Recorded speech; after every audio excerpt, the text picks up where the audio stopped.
துர்கா ஸ்டாலின் சொத்து மதிப்பு சுமார் 5 லட்சம் என்கிறது ஸ்டாலினின் உறுதிமொழி பத்திரம். ஆனால் குருவாயூர் கோவிலுக்கு சென்று 32 சவரன் தங்க கிரீடம் வழங்கினார் துர்கா ஸ்டாலின். குல்லா போட்டு கஞ்சி குடிக்கிறார் ஸ்டாலின். நெற்றியில் வைக்கும் விபூதியை அழிக்கிறார் அதே ஸ்டாலின்.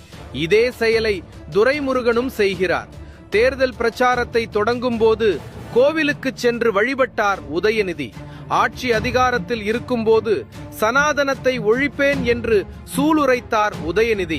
சனாதனம் என்பதை எதிர்ப்பதை விட ஒழிப்பதே நாம் செய்ய வேண்டிய முதல் காரியமாகும். கோயிலுக்கு சென்று சாமி கும்பிட்ட பாலக்கோடு வேட்பாளர் செந்தில்குமார் எம்பியாக இருந்தபோது பூமி பூஜையை தடுத்தார். எந்த இதுல மத்த மதம் எங்க, கிறிஸ்டியன் எங்க, முஸ்லிம் எங்க, திராவிட கழகத்தை இவங்க சேர்ந்தவங்க எங்க, மதம் இல்லாதவங்க எங்க இருக்காங்க?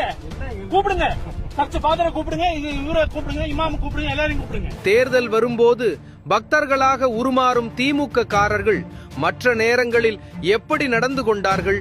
சக்தி வாய்ந்த திருப்பதி ஏழுமலையான் கோவில் உண்டியலுக்கு பாதுகாப்பு ஏன் என்று கேட்டவர் கனிமொழி.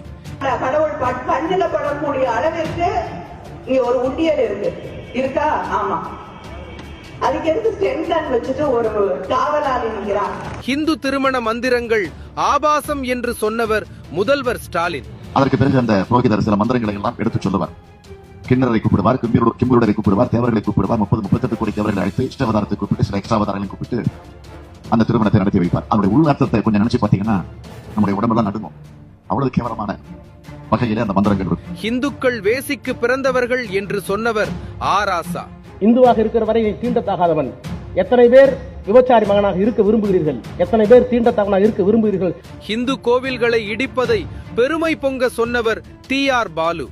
எங்க ஊர்ல என்னுடைய தொகுதியில சரஸ்வதி கோயில், லட்சுமி கோயில், பார்வதி கோயில், இந்த 3 கோயில் என் தொகுதியில GST ரோட்ல பாத்தீங்கன்னா 3 கோயில் கட்டிருப்பாங்க. அந்த இடத்துல இருந்தது. இந்த 3 கோயில நான் தான் இடிச்சேன். எனக்கு ஓட்டு வராதுன்னு தெரியும். ஆனா ஓட்டு எப்படி வர வைக்கிறது அதுவும் தெரியும் எனக்கு. 2 பொண்டாட்டி இருக்கும் முருகனுக்கு 2 இடங்களில் தீபம் ஏற்ற முடியாது என்று நீதிமன்றத்தில் கேவலமாக வாதிட்டவர் திமுகவின் வழக்கறிஞர் ஜோதி. திருப்பரங்குன்றம் கார்த்திகை தீபத்தை சுடுகாட்டுடன் ஒப்பிட்டு முருக பக்தர்கள் மனதை புண்படுத்தியவர் அமைச்சர் ரகுபதி. தீபத்தூணிலே தீபம் ஏற்றியதற்கான சான்றுகள் கிடையாது. சுடுகாடு இருக்கிறது, அங்கேதான் நம்ம பாடியை எரிக்க வேண்டும் என்று சொல்லி கிராமங்கள் வைத்திருந்தால் அந்த இடத்துல தான் போய் எடுப்பாங்க. அதுக்கு போல வேற எந்த இடத்துலயும் போய் எரிக்க மாட்டாங்க. அது போல பழக்க வழக்கங்கள் தான். திருப்பரங்குன்றம் கோவில் தீபத்தூணை சர்வே கல் என்று இழிவுபடுத்தியவர் திமுக MP கனிமொழி. எந்த மதத்திற்கும் சம்பந்தமே இல்லாத ஆங்கிலேயர் காலத்திலே வைக்கப்பட்ட நில அளவைக்கல் சர்வே ஸ்டோன், அதுல ஒரு தீபத்தை ஏற்ற வேண்டும் என்று ஒரு கோரிக்கை வைக்கப்பட்டு இந்த ஆத்திர பேச்சுகளை எல்லாம் கடந்து இந்துக்கள் நெற்றியில் அணியும் திருநீற்றையும் திருநாமத்தையும் கேவலமாக பேசியவர் திமுக அமைச்சர் பொன்முடி. ஒன்றும் இல்லை, சைவம்னா இப்படி, வைணவம்னா இப்படின்னு ஒன்றும் புரியல. இல்லை, சைவம்னா படுத்துக்கிறது, வைணவம்னா நின்னுகிறது.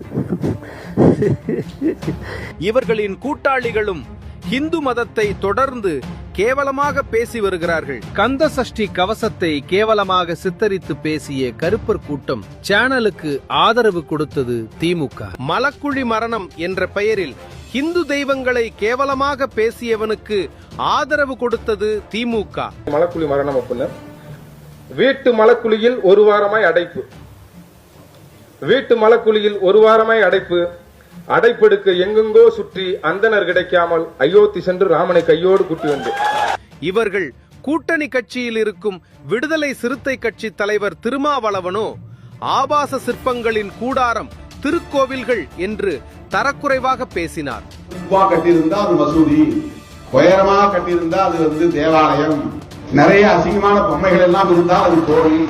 இந்துக்களை இன அழிப்பு செய்வதை கொள்கையாக கொண்டு செயல்படும் திமுக தேர்தல் காலங்களில் அரங்கேற்றும் பக்தி நாடகத்திற்கு மயங்கி இந்துக்கள் வாக்களிக்கலாமா?